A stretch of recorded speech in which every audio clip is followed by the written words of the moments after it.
মনসুরুল হক সাহেব দামাত বরকাতুহুম বলেন, হাসপাতালে প্রত্যেক রোগী নিজের রোগ নিরাময়ের চেষ্টায় থাকে। সে কখনো অন্য রোগীর রোগ তালাশের সময়ই পায় না।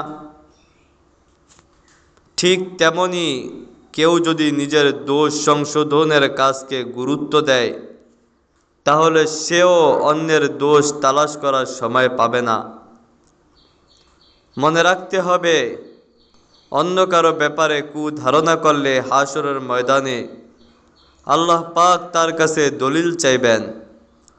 কোন দলিলের ভিত্তিতে সে এমন কুধারণা করছে, কিসের ভিত্তিতে এমন কুধারণা করল যে ছেলের আগামীকালই পরীক্ষা, সে কি করে অন্য কাজে মগ্ন হয়ে সময় কাটাবে।